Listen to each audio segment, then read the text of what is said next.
Hello दोस्तों, आज हम लोग पढ़ेंगे 1857 की क्रांति के कारण क्या थे। आखिर ऐसे कौन से कारण थे जिसकी वजह से सन 1857 की क्रांति घटित हो गई। हिंदू मुसलमान सब एक साथ एकजुट होकर के अंग्रेज़ों के विरुद्ध खड़े हो गए और भारत के बहुत बड़े एरिया में यह क्रांति फैली। तो इसके दो कारण होते हैं। कोई भी घटना घटित होती है उसके हमेशा दो कारण होते हैं, एक तात्कालिक और साथ में कुछ अन्य कारण भी समानांतर चला करते हैं। तो जो तत्कालिक कारण होता है वही हमेशा तुरंत किसी घटना को परिणाम देने का काम कर देता है। तो 1857 की जो क्रांति थी उसका जो तत्कालिक कारण था वो था चर्बी वाले कारतूस। चर्बी वाले कारतूस का प्रकरण ये था कि सन दिसंबर 1856 में ब्रिटिश गवर्नमेंट ने ये घोषणा कर दी कि अब हम लोग ब्राउन बेस जो बंदूकें थी, पहले ब्रिटिश सेना में जो बंदूकें यूज हो रही थी वो ब्राउन बेस गन थी। अब हम ब्राउन बेस गन की जगह हम लोग राइफ़ल यूज करेंगे, इनफील्ड राइफ़ल का यूज करेंगे। और इन राइफ़ल को राइफ़ल 83 के नाम से भी 53 के नाम से भी जाना जाता है। राइफ़ल 53 के नाम से इसलिए जाना जाता है क्योंकि भारत में ये 1853 में इंट्रोड्यूस की गई थी। अभी ब्रिटिश आर्मी में नहीं शामिल हुई थी लेकिन 1853 से प्रचलन में थी, इसलिए इनको राइफ़ल 53 के नाम से भी जानते हैं। तो 1856 दिसंबर 1856 में ब्रिटिश गवर्नमेंट ने घोषणा कर दी कि अब सेना में ब्राउन बेस बंदूक की जगह इनफील्ड राइफ़ल यूज होगी। इनफील्ड राइफ़ल की प्रक्रिया थी कि इसमें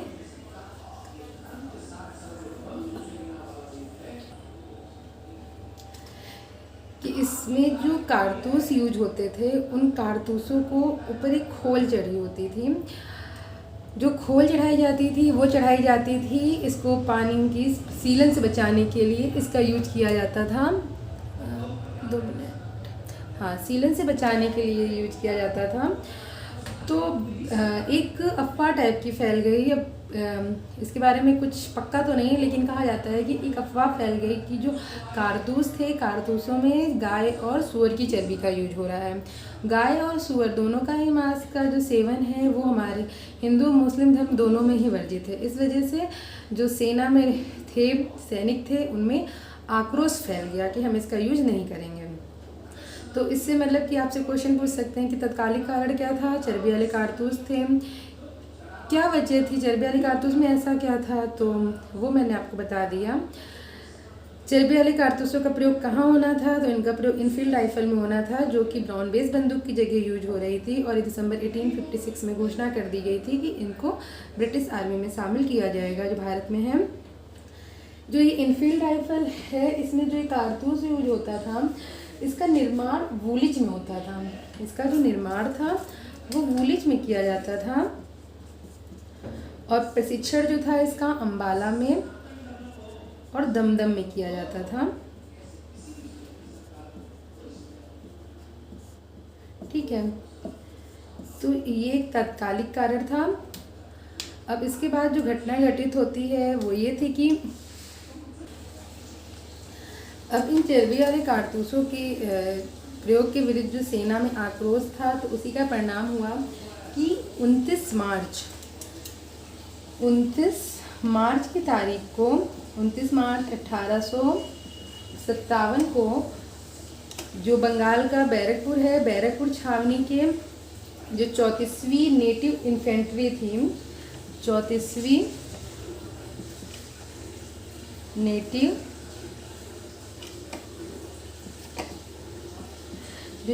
नेटिव इन्फेंट्री थी, इसके एक सिपाही थे मंगल पांडे। इसके सिपाही का नाम था मंगल पांडे।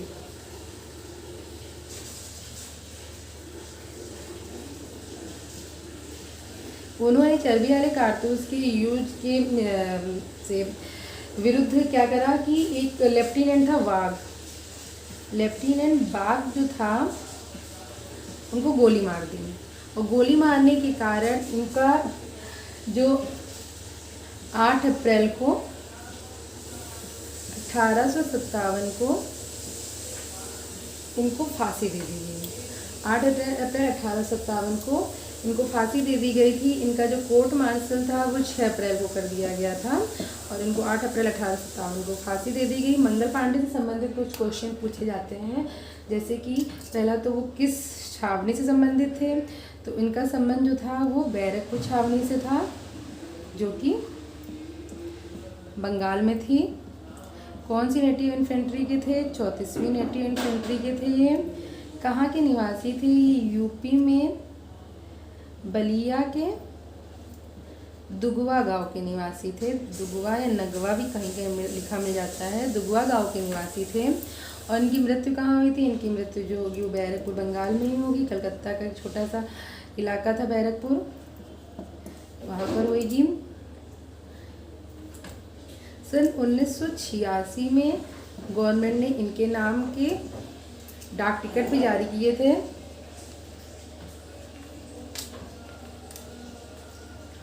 इसके बाद जब मंगल पांडे को फांसी दे दी जाएगी, अब इसके बाद धीरे धीरे जो क्रांति है वो भड़कती चली जाएगी और 10 मई को 10 मई के दिन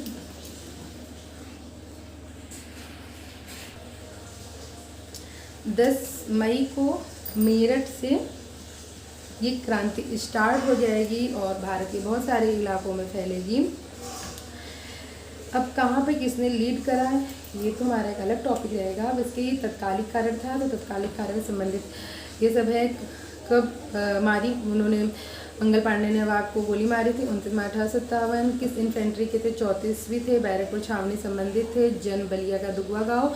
मृत्यु बैरकपुर में हुई। 8 अप्रैल को फांसी दे दी गई 1857 को और फिर धीरे धीरे 10 मई 1857 को मेरठ से क्रांति का स्टार्ट हुई। अब हम पढ़ेंगे इसके अन्य कारणों को।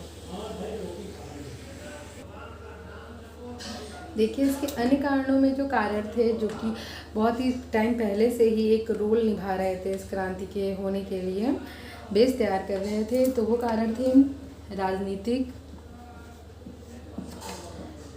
सामाजिक, धार्मिक, आर्थिक। ये सब कारण जो थे ये भी मेन रोल प्ले करेंगे 1857 की क्रांति में।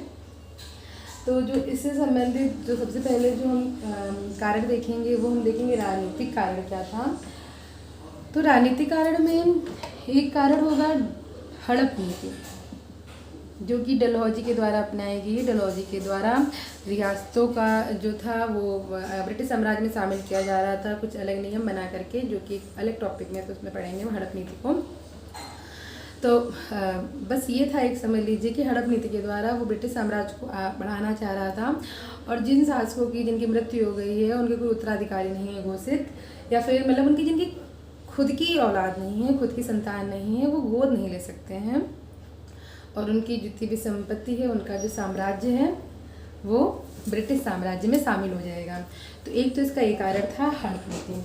दूसरा इसका एक कारण बड़ा था इस जो था वो था बॉम्बे का इनाम कमीशन। ये हम राजनीतिक कारण ही देख रहे हैं, तो इसमें दूसरा था बॉम्बे का इनाम कमीशन। बॉम्बे का जो इनाम कमीशन था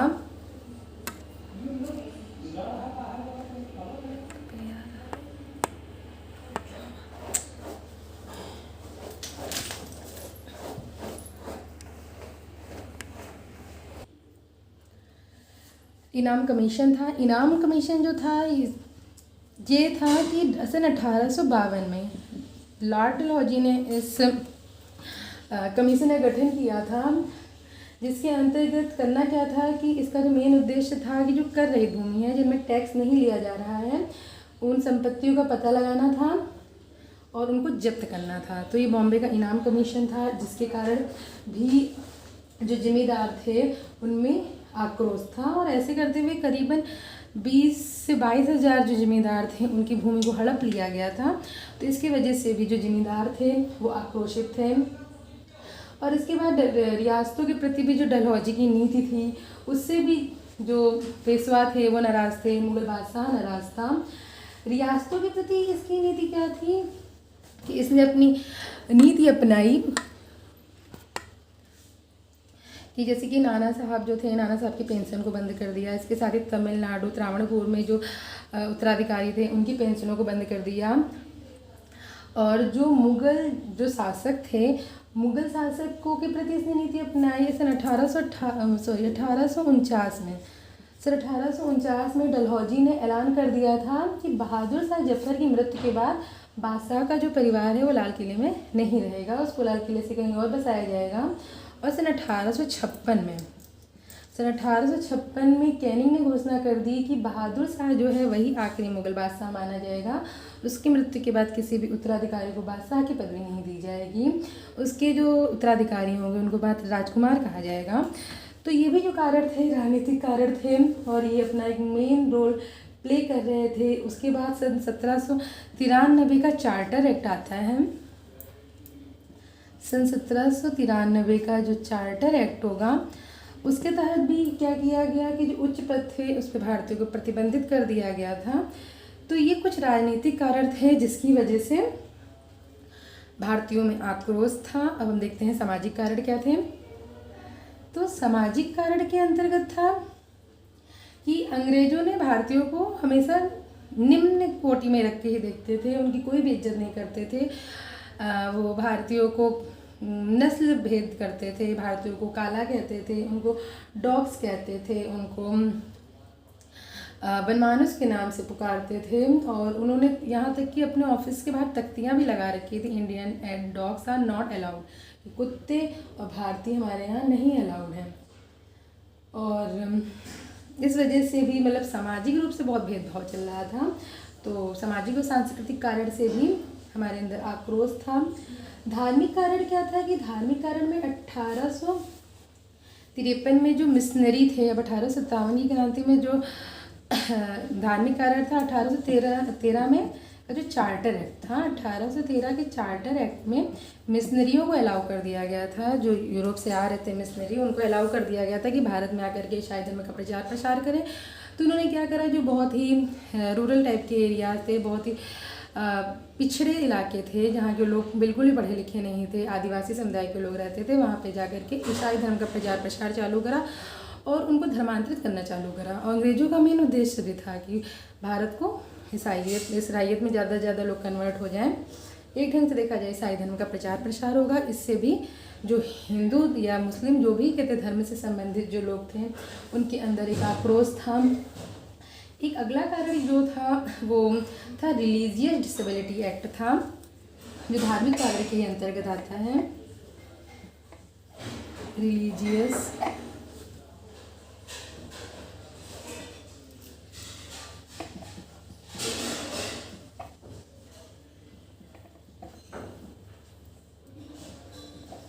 एक्ट था और ये एक्ट आया था सन 1850 में।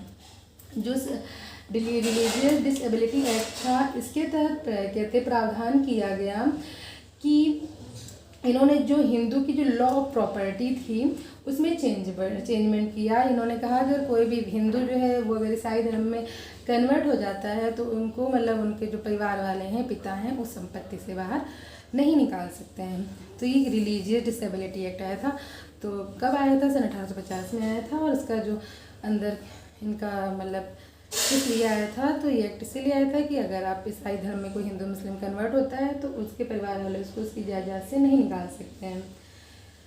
इसके सिवा एक आया जनरल सर्विस इनलिस्टमेंट एक्ट आया। जनरल सर्विस इनलिस्टमेंट एक्ट आया, क्योंकि आया था सन 1856 में। पूछ सकते कब आया था, तो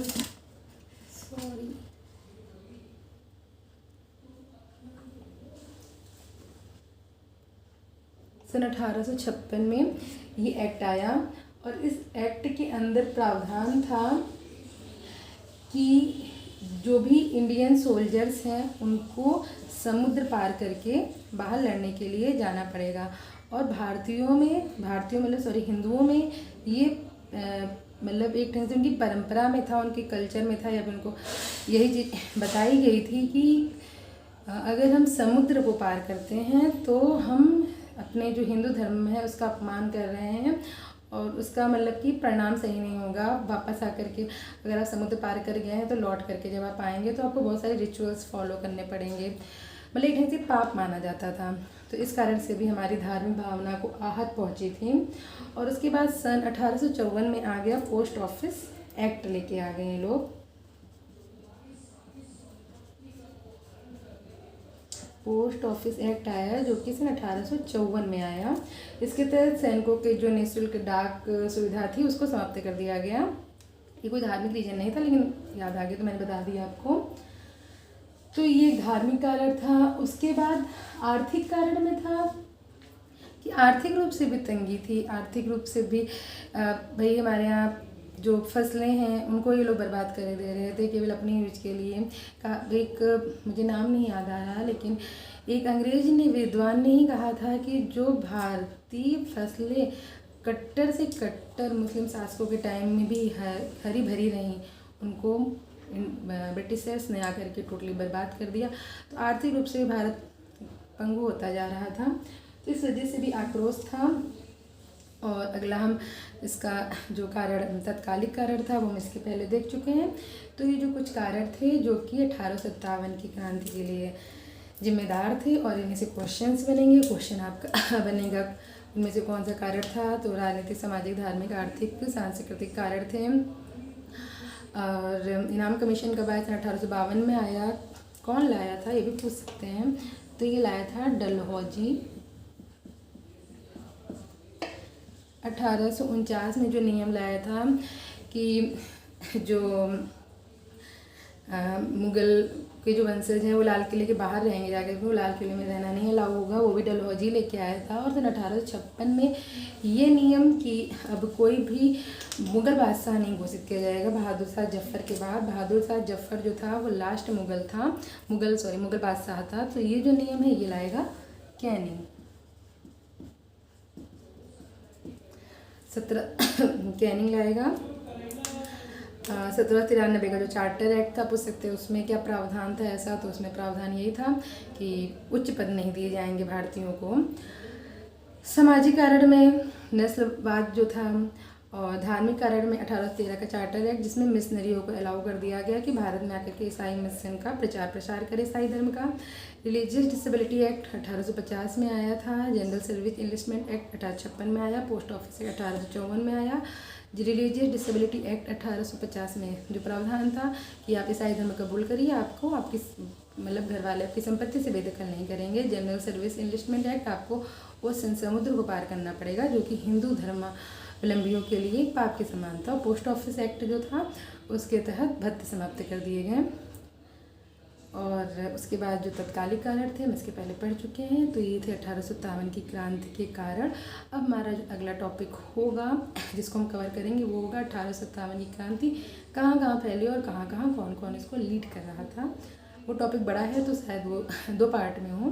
तो आज हमारा टॉपिक ख़त्म होता है। अगर आपको वीडियो अच्छी लगे तो प्लीज़ लाइक एंड सब्सक्राइब करिएगा। कोई भी गलती हो तो माफ़ करिएगा। धन्यवाद।